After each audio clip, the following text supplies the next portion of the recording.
ಕರ್ನಾಟಕದಿಂದ ಕೇದಾರನಾಥಿಗೆ ಹೋಗೋದಾದ್ರೆ ನಿಮ್ಮ ಟೂರ್ನ ನೀವು ಯಾವ ರೀತಿಯಲ್ಲಿ ಪ್ಲಾನ್ ಮಾಡ್ಕೊಳ್ಬಹುದು ಅನ್ನೋದ್ರ ಬಗ್ಗೆ ನಾವು ನಿಮಗೆ ಈ ವಿಡಿಯೋದಲ್ಲಿ ಮಾಹಿತಿ ನೀಡಲಿದ್ದೇವೆ. ದೆಹಲಿಗೆ ಹೋಗೋದಾದ್ರೆ ಹೇಗೆ ಹೋಗಬಹುದು ಅನ್ನೋದ್ರ ಬಗ್ಗೆ ಒಂದು ಟೂರ್ ಪ್ಲಾನ್ ಕೂಡ ನಾವು ಈ ವಿಡಿಯೋದಲ್ಲಿ ನೀಡಲಿದ್ದೇವೆ. ಇದುವರೆಗೆ ನಮ್ಮ ಚಾನಲ್ನ ನೀವು ಸಬ್ಸ್ಕ್ರೈಬ್ ಮಾಡಿಲ್ಲ ಅಂದ್ರೆ ಸಬ್ಸ್ಕ್ರೈಬ್ ಮಾಡ್ಕೊಳ್ಳಿ. ಇದೇ ರೀತಿಯ ವಿಡಿಯೋಗಳನ್ನ ನಾವು ಅಪ್ಲೋಡ್ ಮಾಡ್ತಾನೆ ಇರ್ತೇವೆ. ಕೇದಾರನಾಥ್ ಉತ್ತರಾಖಂಡ ರಾಜ್ಯದಲ್ಲಿರೋದು. ಅಲ್ಲಿಗೆ ಹತ್ತಿರದ ರೈಲ್ವೆ ನಿಲ್ದಾಣ ಹರಿದ್ವಾರ ಮತ್ತು ಋಷಿಕೇಶ ಆಗಿದೆ. ಹತ್ತಿರದ ವಿಮಾನ ನಿಲ್ದಾಣ ಡೆಹ್ರಾಡೂನ್ ಆಗಿದೆ. ಡೆಹ್ರಾಡೂನ್ ಅಲ್ಲಿ ಏರ್ಪೋರ್ಟ್ ಇದೆ. ಡೆಹ್ರಾಡೂನ್ಗೆ ಕರ್ನಾಟಕದಿಂದ ಫ್ಲೈಟ್ ಗಳು ಕೂಡ ಇರ್ತದೆ. ನಾವು ಚೆಕ್ ಮಾಡಿದಾಗ 9,000 10,000 ಈ ಪ್ರೈಸ್ ಅಲ್ಲಿ ಸಿಗ್ತಾ ಇದೆ. ಇದಕ್ಕಿಂತ ಕಡಿಮೆ ಕೂಡ ಬೇರೆ ಸಮಯದಲ್ಲಿ ಸಿಗ್ತದೆ. ಸದ್ಯಕ್ಕೆ ಈಗ 9,000-10,000 ಇದೆ ನಾವು ಚೆಕ್ ಮಾಡಿದಾಗ. ನೀವು ಡೆಹ್ರಾಡೂನ್ ತಲುಪಿದ ಮೇಲೆ ಡೆಹ್ರಾಡೂನ್ ಇಂದ ನೀವು ಸೋನ್ಪ್ರಾಗ್ ಗೆ ಹೋಗಬೇಕು. ಸೋನ್ಪ್ರಾಗ್ ಇಂದ ಗೌರಿಕುಂಡ್ಗೆ ಶೇರಿಂಗ್ ಜೀಪ್ ಸಿಗ್ತದೆ.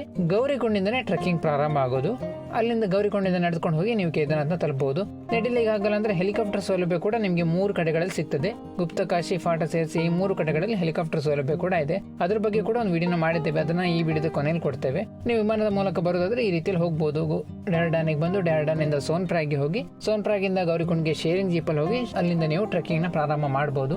ಡೆಹ್ರಾಡೂನ್ಗೆ ಹೆಚ್ಚಿನ ಕಡೆಗಳಿಂದ ವಿಮಾನ ಸೌಲಭ್ಯ ಇಲ್ಲದೆ ಇರೋದ್ರಿಂದ ಹೆಚ್ಚಿನವರು ದೆಹಲಿಗೆ ಬರ್ತಾರೆ. ನಾವು ಈ ವಿಡಿಯೋದಲ್ಲಿ ನಿಮಗೆ ದೆಹಲಿಗೆ ವಿಮಾನದ ಮೂಲಕ ಹೋಗುವ ಒಂದು ಟೂರ್ ಪ್ಲಾನ್ ನ ನೀಡಲಿದ್ದೇವೆ. ಮುಂದೆ ಇನ್ನೊಮ್ಮೆ ಯಾವ್ದಾದ್ರು ವಿಡಿಯೋದಲ್ಲಿ ನಾವು ಡೆಹ್ರಾಡೂನ್ಗೆ ಹೋಗುವ ಟೂರ್ ಪ್ಲಾನ್ ಕೂಡ ಕೊಡಲಿದ್ದೇವೆ. ಸದ್ಯಕ್ಕೆ ನಾವೀಗ ದೆಹಲಿಗೆ ವಿಮಾನದ ಮೂಲಕ ಹೋಗುವ ಒಂದು ಟೂರ್ ಪ್ಲಾನ್ ನ ನೀಡಲಿದ್ದೇವೆ. ನಾವು ಈಗ ಟೂರ್ ಪ್ಲಾನ್ ನೋಡೋಣ. ಗುರುವಾರ ನಾವು ಆಯ್ಕೆ ಮಾಡ್ಕೊಂಡಿರೋ ಫ್ಲೈಟ್ ಇಲ್ಲಿ ಕೊಟ್ಟಿದ್ದೇವೆ ನೋಡಿ. ಬೆಂಗಳೂರಿಂದ ಫ್ಲೈಟ್ ಬೆಳಿಗ್ಗೆ 5:45 ಇರ್ತದೆ. 8:30 ಹೋಗಿ ನೀವು ದೆಹಲಿನ ತಲುಪ್ತೀರಾ. 2 ಗಂಟೆ 45 ನಿಮಿಷ ಜರ್ನಿ ಇದೆ ಅಷ್ಟೇ. ಇಲ್ಲಿ ನಾವು ಚೆಕ್ ಮಾಡಿದಿರೋ ಡೇಟ್ ಅಲ್ಲಿ ಪ್ರೈಸ್ ಸ್ವಲ್ಪ ಜಾಸ್ತಿನೇ ಇದೆ. 7,200 ರೂಪಾಯಿ ಇದೆ. ಇದಕ್ಕಿಂತ ಕಡಿಮೆಗಲ್ಲ ನಿಮ್ಗೆ ಬೇರೆ ಸಮಯದಲ್ಲಿ ಸಿಗ್ತದೆ. ಸದ್ಯಕ್ಕೆ ಈಗ ಈ ಪ್ರೈಸ್ ಅಲ್ಲಿ ಸಿಗ್ತಾ ಇದೆ. ನಾವು ಚೆಕ್ ಮಾಡಿದಾಗ 5:45 ಕೊಟ್ಟು ಬೆಳಿಗ್ಗೆ 8:30 ನಾವು ಹೋಗಿ ತಲುಪಿದ್ದೇವೆ. ಬೆಳಿಗ್ಗೆ 8:30 ನಾವೀಗ ದೆಹಲಿಯಲ್ಲಿದ್ದೇವೆ.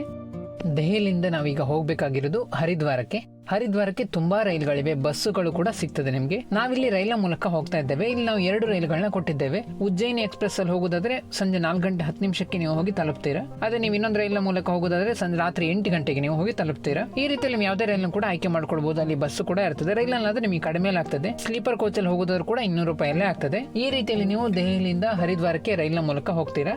ಗುರುವಾರನೇ ನೀವು ಹರಿದ್ವಾರದಲ್ಲಿ ಇರ್ತೀರಾ. ಹರಿದ್ವಾರದಲ್ಲೇ ನೀವು ಸ್ಟೇ ಆಗ್ತೀರಾ.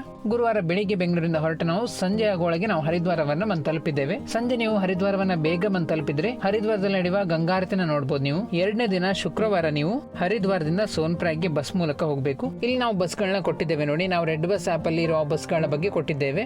ನೀವು ಬಸ್ ಮೂಲಕ ಹೋಗೋದಾದ್ರೆ ಬೆಳಿಗ್ಗೆ ಬೇಗನೆ ಇರ್ತದೆ ಬಸ್ಗಳೆಲ್ಲ. ನೀವು ಬೆಳಿಗ್ಗೆ ಬೇಗ ಇರೋ ಬಸ್ ಆಯ್ಕೆ ಮಾಡ್ಕೊಂಡು ಸೋನ್ಪ್ರಾಗ್ ಕಡೆಗೆ ಹೋಗಬೇಕು. ಸೋನ್ಪ್ರಾಗ್ ನ ನೀವು ಅದೇ ದಿನ ಹೋಗಿ ತಲುಪ್ತೀರಾ. ಬಸ್ ಟಿಕೆಟ್ಗೆ ನೀವು ನೋಡಬಹುದು 1,000, 1,200 ಈ ರೀತಿಯಲ್ಲಿ ಇದೆ. ಆನ್ಲೈನ್ ಬುಕಿಂಗ್ ಮಾತ್ರ ಪ್ರೈಸ್ ಜಾಸ್ತಿ ಇದೆ. ಅಲ್ಲೇ ಅದು ನಿಮಗೆ ಕಡಿಮೆಗೆ ಸಿಗ್ತದೆ. ಆನ್ಲೈನ್ ಅಲ್ಲಾದ್ರೆ ಈ ಪ್ರೈಸ್ ಅಲ್ಲಿ ಇದೆ. ಈ ರೀತಿಯಲ್ಲಿ ನೀವು 2ನೇ ದಿನ ಶುಕ್ರವಾರ ಸೋನ್ಪ್ರಾಗ್ ಅಲ್ಲಿ ಇದ್ದೀರಾ. ನೀವು ಬೇಗನೆ ಬಂದು ತಲುಪಿದ್ರೆ ಸೋನ್ಪ್ರಾಗ್ ನ ಅದೇ ದಿನ ನೀವು ಗೌರಿಕುಂಡ್ಗೆ ಹೋಗಿ ಗೌರಿಕುಂಡಿಂದ ನೀವು ಟ್ರೆಕ್ಕಿಂಗ್ ನ ಪ್ರಾರಂಭ ಮಾಡಬಹುದು. ಗೌರಿಕುಂಡಿಂದ ಕೇದಾರನಾಥ್ ಕಡೆ ಹೋಗಬಹುದು. ನೀವು ಸೋನ್ಪ್ರಾಗ್ ಬಂದು ತಲುಪುವಾಗ ಸಂಜೆ ಆಗಿದ್ರೆ ನೀವು ಸೋನ್ಪ್ರಾಗ್ ಅಲ್ಲಿ ಆ ದಿವಸ ಸ್ಟೇ ಆಗಿ, ಶುಕ್ರವಾರ ನೀವು ಸೋನ್ಪ್ರಾಗ್ ಅಲ್ಲೇ ಸ್ಟೇ ಆಗಿ ಸ್ಟೇಗೆ ನೀವು ಡಾರ್ಮೆಟ್ರಿಗಳನ್ನೆಲ್ಲ ಬುಕ್ ಮಾಡ್ಲಿಕ್ಕೆ ನಾವಿಲ್ಲಿ GMVNR ವೆಬ್ಸೈಟ್ ನ ಕೊಟ್ಟಿದ್ದೇವೆ. ಇವರದ್ದು ಸೋನ್ಪ್ರಾಗ್ ಅಲ್ಲಿ ಮಾತ್ರ ಅಲ್ಲ, ಕೇದಾರನಾಥ್ ಹತ್ರದಲ್ಲೂ ಕೂಡ ಡಾರ್ಮೆಟ್ರಿ ರೂಮ್ಗಳೆಲ್ಲ ಇವರದ್ದಿದೆ. ನೀವು ಈ ವೆಬ್ಸೈಟ್ ಅಲ್ಲಿ ಬುಕ್ ಮಾಡ್ಕೊಂಡು ಹೋಗ್ಬೋದು. 2ನೇ ದಿನ ಶುಕ್ರವಾರ ನೀವು ಸೋನ್ಪ್ರಾಗ್ ಅಲ್ಲಿ ಸ್ಟೇ ಆದ್ರೆ 3ನೇ ದಿನ ಬೆಳಿಗ್ಗೆ ನೀವು ಬೇಗ ನೀವು ಸೋನ್ಪ್ರಾಗ್ ಇಂದ ಗೌರಿಕುಂಡ್ಗೆ ಹೋಗಿ ಶೇರಿಂಗ್ ಜೀಪ್ ಅಲ್ಲಿ 50 ರೂಪಾಯಿ ಆಗ್ತದೆ. ಗೌರಿಕುಂಡ್ನ ತಲುಪಿದ ಮೇಲೆ ಗೌರಿಕುಂಡಿಂದ ನೀವು ನಡೆದುಕೊಂಡೆ ಹೋಗಿ ಕೇದಾರನಾಥ್ ತಲುಪಬೇಕು. ಅಲ್ಲಿ ಕುದುರೆಗಳೆಲ್ಲ ಇರ್ತದೆ, ಅದ್ರ ಮೂಲಕ ಹೋಗಬೇಡಿ. ನಿಮ್ಗೆ ನಡಿಲಿಕ್ಕೆ ಆಗಲ್ಲ ಅಂದ್ರೆ ನೀವು ಹೆಲಿಕಾಪ್ಟರ್ ಮೂಲಕ ಹೋಗ್ಬೋದು. ಅದರ ಬಗ್ಗೆ ಕೂಡ ನಾವು ವಿಡಿಯೋನ ಮಾಡಿದ್ದೇವೆ. ಅದನ್ನ ನಾವು ನಿಮ್ಗೆ ಈ ವಿಡಿಯೋದ ಕೊನೆಯಲ್ಲಿ ಕೊಡ್ತೇವೆ. ಈ ರೀತಿಯಲ್ಲಿ 3ನೇ ದಿನ ಶನಿವಾರ ನೀವು ಕೇದಾರನಾಥ್ ಅಲ್ಲಿ ಇರ್ತೀರಾ. ಕೇದಾರನಾಥ್ ಅಲ್ಲಿ ಕೂಡ ನಿಮ್ಗೆ ಸ್ಟೇ ಆಗ್ಲಿಕ್ಕೆ GMVNR ಡಾರ್ಮೆಟ್ರಿಗಳೆಲ್ಲ ನಿಮ್ಗೆ ಆನ್ಲೈನ್ ಅಲ್ಲೇ ಬುಕ್ ಮಾಡ್ಕೊಂಡು ಹೋಗ್ಲಿಕ್ಕೆ ಆಗ್ತದೆ.